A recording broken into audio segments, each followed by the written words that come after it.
Un sujet qui est dédié à l'ensemble du public et qui touche à la sécurité de chacun d'entre nous.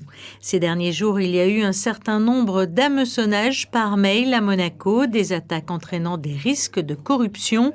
Alors, comment réagir face aux tentatives de phishing et quels risques encourons-nous si nous nous faisons piéger ? Alors le risque est effectivement qu'une fois que les attaquants ont pris le contrôle de votre boîte aux lettres, ils réutilisent votre nom pour réaliser des méfaits.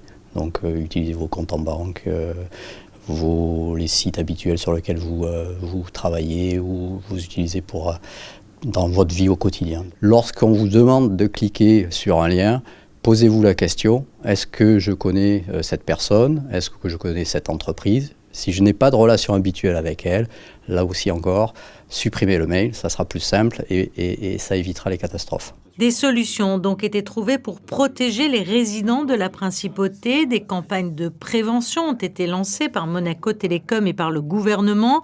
L'opérateur téléphonique souhaite d'ailleurs alerter la communauté monégasque sur les différents protocoles à mettre en place et à utiliser. Il faut avoir un mot de passe qui soit solide. Donc 12 caractères, au moins une majuscule, une minuscule évidemment, au moins un chiffre et au moins un caractère spécial. 12 caractères, première chose. Deuxième chose, il faut avoir un mot de passe différent pour chacune des applications que vous utilisez. Donc votre mail, il existe, les attaquants le connaissent.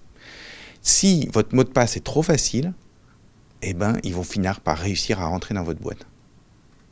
Si votre mot de passe est en plus le même sur toutes les autres applications que vous utilisez, et bien là, votre vie, elle va devenir beaucoup plus compliquée. Alors, si vous n'avez pas tout compris, rien de plus simple, il vous suffit de vous rendre à la Maison du Numérique qui vous aidera dans ces différentes démarches. Des ateliers seront également mis en place très prochainement pour renforcer la pédagogie.